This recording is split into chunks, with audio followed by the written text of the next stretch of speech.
ఈరోజు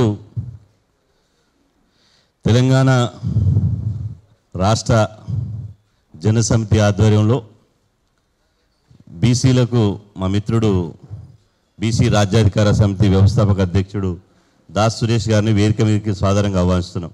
ఒక చైర్ ఏది ప్రెసిడెంట్ సాబ్కు ఒక చైర్.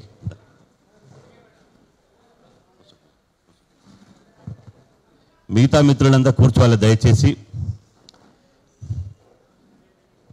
ఈరోజు తెలంగాణ రాష్ట్రంలో 42% రిజర్వేషన్లు పెంచాలనే ఒక ప్రధాన ఎజెండాతోటి ఒక డిమాండ్ తోటి ఈ రౌండ్ టేబుల్ సమావేశం ఏర్పాటు చేయడం జరిగింది. దీనికి అధ్యక్షత వహిస్తున్నటువంటి మిత్రులు నిర్జన రమేష్ ముదిరాజ్ గారు, పల్లె వినయన్న గారు, అదేవిధంగా ఆత్మీయ అతిథి ప్రొఫెసర్ పిఎల్ విశ్వేశ్వరరావు గారు,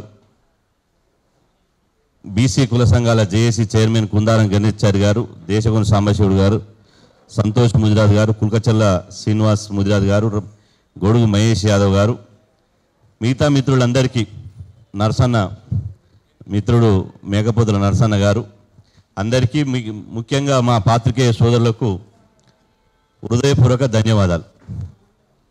అదేవిధంగా అన్న ధర్మార్జునన్న గారు, సమయం లేదు కాబట్టి మిగతా పాల్గొంటున్నటువంటి జనసమితి పార్టీ నాయకులకు, మహిళా సోదరిమణులకు ముఖ్యంగా అందరికీ పేరు పేరున హృదయపూర్వక నమస్కారాలు. ఈరోజు మనం ఇక్కడ ఈ రౌండ్ టేబుల్ సమావేశం పెడుతుంటే నవ్వి పోదురుగాక నాకేంటి సిగ్గు అన్నట్టు ఎవడన్నా నవ్వుకొని మొత్తం నేను సిగ్గు తప్పిపోయినా అని చెప్పి ఇందిరా పార్క్ దగ్గర బీజేపీ వాళ్ళు ధర్నా పెడుతున్నారు. బీజేపీ వాళ్ళు దేనికి ధర్నా పెడుతుర్రు? వాళ్ళు చేసేటువంటి ధర్నాకు ఏమన్నా అర్థం ఉందా? తెలంగాణ రాష్ట్ర ప్రభుత్వం అట 42% రిజర్వేషన్లు కల్పించాలనే ఒక ప్రధాన డిమాండ్తో బీజేపీ నాయకులు ఇందిరా పార్క్ దగ్గర ధర్నా పెట్టారు. 42% రిజర్వేషన్లు కల్పించే అధికారం రాష్ట్ర ప్రభుత్వానికి ఉందా? రాష్ట్ర ప్రభుత్వానికి అధికారం లేనప్పటికీ కూడా బీసీలను గందరగోళపరచడానికి, బీసీ సమాజాన్ని మోసగించడానికి ఇవాళ బీజేపీ నాయకులు ఇందిరా పార్క్ దగ్గర ధర్నా పేరుతో ఒక డ్రామాలు ఆడుతారు. బీజేపీ ధర్నా కాదు, అది ఒక రాజకీయ డ్రామా. ఆ రాజకీయ డ్రామాలో భాగంగానే ధర్నా పేరుతోటి ఇలా బీజేపీ నాటకాలు ఆడుతుంది. అన్ని విషయాలు చెప్పకుండా సమయం లేదు కాబట్టి ఒకటి స్పష్టంగా మనం అర్థం చేసుకోవాలి. బీసీ సంఘాల నాయకులుగా, పార్టీలుగా ఒకటి అర్థం చేసుకోవాలి. బీజేపీకి బీసీ రిజర్వేషన్లు పెంచే చిత్తశుద్ధి లేదనడానికి ఒక 3 ఉదాహరణలు చెప్తా. ఒకటి, కేంద్ర మంత్రి కిషన్ రెడ్డి గారేమో కేంద్ర మంత్రిగా ఉండి రేవంత్ రెడ్డి 42% రిజర్వేషన్లు తీసుకొస్తుండు, అందులో ముస్లింలకు 10% రిజర్వేషన్లు అని అబద్ధం చెప్తున్నాడు. ఆలు లేదు చూలు లేదు కొడుకు పేరు సోమలింగం అన్నట్టు అసలు 42% రిజర్వేషన్లకే ఇంప్లిమెంటేషన్ లేదు. అందులో 10% ముస్లిం రిజర్వేషన్లు సంఖ్య ఎక్కడి నుంచి వచ్చింది? విద్యా ఉద్యోగాల్లో ముస్లింలకు, ముస్లిం మైనార్టీలకు ఏబిసిడి వర్గీకరణ ఉంటుంది కాబట్టి 4% రిజర్వేషన్లు వచ్చినాయి. అది వైఎస్ రాజశేఖర రెడ్డి గారు ఉన్నప్పుడు పెట్టినటువంటి రిజర్వేషన్లు. రాజకీయ రంగంలో ఏబిసిడి వర్గీకరణ లేదు. మరి ఏబిసిడి వర్గీకరణ లేనప్పుడు 10% రిజర్వేషన్లు ముస్లింలకు మరి ఎక్కడి నుంచి ఆకాశంలోకి వెళ్ళి ఊలిపడ్డాయా? కిషన్ రెడ్డి గారు రాత్రి కలగన్నడా? అంటే కిషన్ రెడ్డి గారి యొక్క లక్ష్యం ఏంటంటే ముస్లింల పేరు చెప్పి బీసీ సమాజాన్ని తప్పుదో పట్టించి రిజర్వేషన్లు పెంచకుండా ఉండాలనే కుట్ర ఇందులో దాగి ఉంది. ఒకటి కిషన్ రెడ్డి గారు భాగవతం అట్లుంది. ఇక బీజేపీ పెద్దల భాగవతం చెప్తున్నా. ఇక రెండవ ఆయన మన బండి సంజయ్ అన్న, బీసీ బిడ్డే, కానీ బండి సంజయ్ అన్న తొండి సంజయ్ అన్న అయిపోయింది. నోరు తెరిస్తే తొండి మాట్లాడుతుండు, నోరు తెరిస్తే అబద్ధం మాట్లాడుతుండు. కామారెడ్డి డిక్లరేషన్ కాంగ్రెస్ వాళ్ళు చేసింది, అది బీసీ డిక్లరేషన్ కాదు, అది ముస్లిం డిక్లరేషన్ అని చెప్తాడు. ఆ ముస్లిం డిక్లరేషన్ అని చెప్పి ఈ రిజర్వేషన్లు అసదుద్దీన్ ఓవైసీకి షబ్బీర్ అలీ లాంటికి ఉపయోగపడతాయి అంటాడు. అసదుద్దీన్ ఓవైసీ ఎంపీగా చేసినోడు సర్పంచ్గా పోటీ చేస్తాడా? షబ్బీర్ అలీ క్యాబినెట్ మినిస్టర్గా పనిచేసేవాడు ఒక ఎంపీడీసీగానో జెడ్పీడీసీగా పోటీ చేస్తాడా? అంటే ఇలా ఎంత పక్కదారి పట్టించడానికి బీజేపీ నేతలు మాట్లాడుతారో ఒకసారి అర్థం చేసుకోవాలి. ఇక ఆయన రామచంద్రరావు అనేటోడు పచ్చి బీసీ రిజర్వేషన్ల వ్యతిరేకి. ఒక బీసీ రిజర్వేషన్లే కాదు, ఎస్సీ ఎస్టీ బీసీ మైనార్టీల రిజర్వేషన్ వ్యతిరేకి. ఎందుకు చెప్తున్నా అంటే రామచంద్రరావు గారు ఒక మాట చెప్పిండు, రిజర్వేషన్లు అనేది రాజ్యాంగానికి విరుద్ధం. రిజర్వేషన్లు అనేవి అసలు తెలంగాణ రాష్ట్రంలో కులగణన జరిగింది.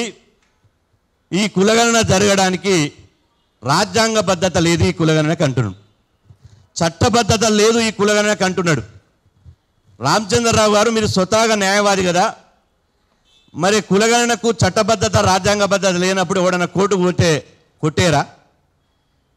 ఇలా 4 కోట్ల మంది జనాభా లెక్క పెట్టినప్పుడు ఇది చట్టబద్ధత ఉండదా, రాజ్యాంగబద్ధత ఉండదా? ఒకరోజు ఏమో 9th షెడ్యూల్లో పెట్టమంటాడు, ఇంకో రోజేమో తెలంగాణలో జరిగినటువంటి కులగణనకు రాజ్యాంగబద్ధత లేదంటాడు, ఇంకొక రోజేమో ఇలా ఈ 42% రిజర్వేషన్లు కేవలం ఇలా ముస్లిం వర్గానికి అని చెప్పి ఒక మాట చెప్పిండు.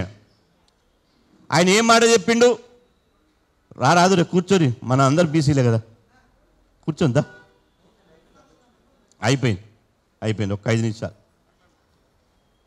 ఈరోజు ఆయన కులగణనల రాష్ట్ర అసెంబ్లీలో కులగణన బిల్లుకు రిజర్వేషన్ల బిల్లుకు మద్దతు తెలిపినప్పుడు బీజేపీ ఎమ్మెల్యేలు మద్దతు తెలిపారు.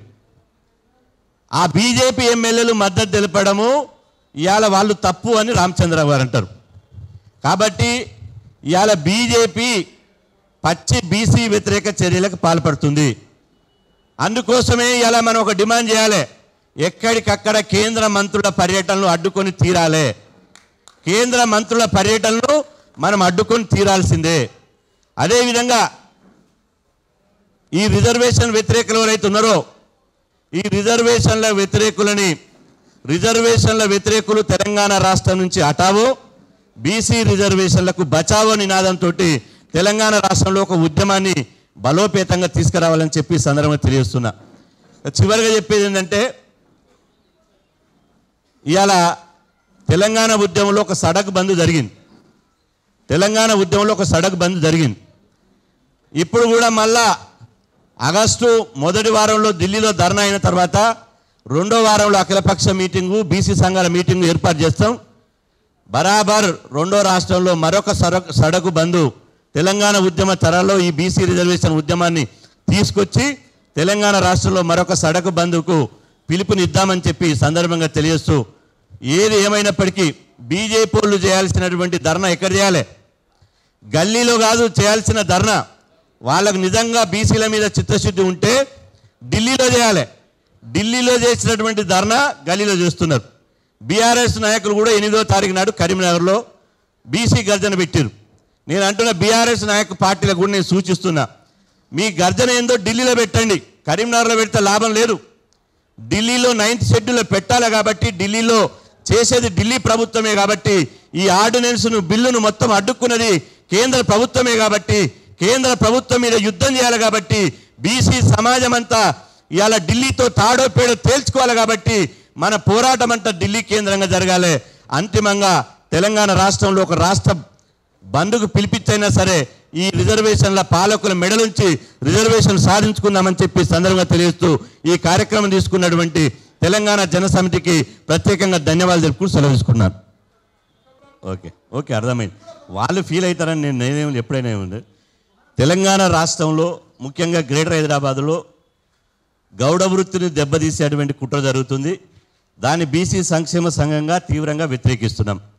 రాష్ట్ర ప్రభుత్వానికి ఇది వేదిక కాదు కాబట్టి ఇలా ఇంటో ఎలుకలు ఉన్నాయి నిలువు తగలబెట్టుకుంటామా?